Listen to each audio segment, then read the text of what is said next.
কবিগুরু রবীন্দ্রনাথ ঠাকুরের শেষ চিঠি। কবিতাটি কবি লিখেছিলেন তার কন্যা অমলির অকাল প্রয়াণের পরে। শোকে বিহ্বল কবি এই কবিতাটি লিখেছিলেন সেই সময়, শেষ চিঠি। মনে হচ্ছে শূন্য বাড়িটা অপ্রসন্ন।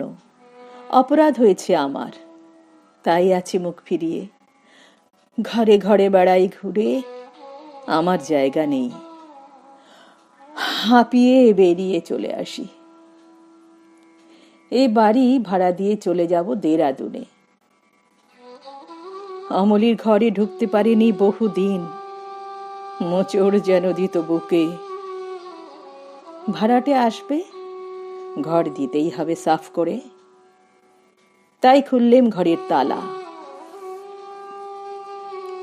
এক জোড়া আগ্রার জুতো, চুল বাঁধবার চিরুনি, তেল, এসেন্সের শিশি, শেলফে তার পড়বার বই, ছোট হারমোনিয়াম, একটা অ্যালবাম।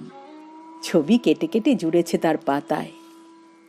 আলনায় তোয়ালে, জামা, খদ্দরের শাড়ি। ছোট কাচের আলমারিতে নানা রকমের পুতুল, শিশি, খালি পাউডারের কৌটো।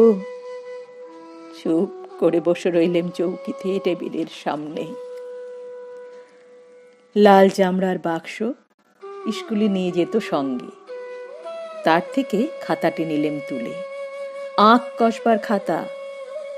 ভেতর থেকে পড়ল একটি আখোলা চিঠি, আমারই ঠিকানা লেখা, অমলির কাঁচা হাতের অক্ষরে।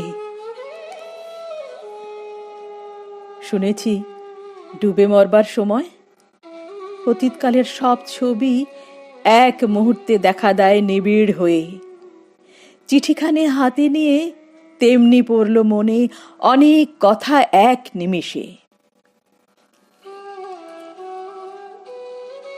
অমলার মা যখন গেলেন মারা, তখন ওর বয়স ছিল 7 বছর। কেমন একটা ভয় লাগলো মনে, ও বুঝি বাঁচবে না বেশি দিন। কেননা বড় করুণ ছিল ওর মুখ, যেন অকাল বিচ্ছেদের ছায়া ভাবি কাল থেকে উল্টে এসে পড়েছিল ওর বড় বড় কালো চোখের উপরে। সাহস হতো না ওকে সঙ্গ ছাড়া করি। কাজ করছি আপিসে বসে, হঠাৎ হতো মনে যদি কোনো আপদ ঘটে থাকে। বাঁকিপুর থেকে মাসি এলো ছুটিতে। বললে মেয়েটার পড়াশুনো হলো মাটি, মূর্খ মেয়ের বোঝা বইবে কে আজকালকার দিনে। লজ্জা পেলেম কথা শুনে। বললেম কালই দেব ভর্তি করে বেথুনে। স্কুলে তো গেল, কিন্তু ছুটির দিন বেড়ে যায় পড়ার দিনের চেয়ে। কতদিন স্কুলের বাস অমনি যেত ফিরে, সে চক্রান্তে বাপেরও ছিল যোগ। ফিরে বছর মাসি এলো ছুটিতে। বললে এমন করে চলবে না, ওকে যাব নিয়ে বোর্ডিংয়ে দেব বেনারসের স্কুলে। ওকে বাঁচানো চাই বাপের স্নেহ থেকে। মাসির সঙ্গে গেল চলে, অস্ত্রহীন অভিমান নিয়ে গেল বুক ভরে, যেতে দিলেম বলে। বেরিয়ে পড়লেম বদ্রীনাথের তীর্থযাত্রায়, নিজের কাছ থেকে পালাবার ঝোঁকে।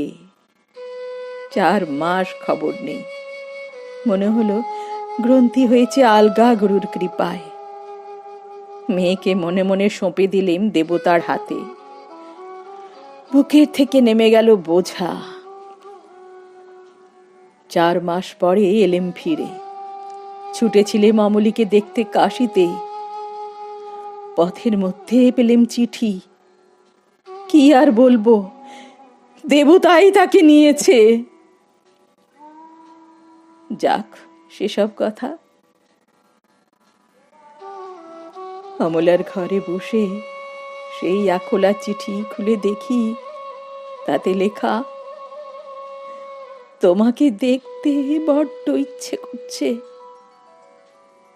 আর কিছুই নেই।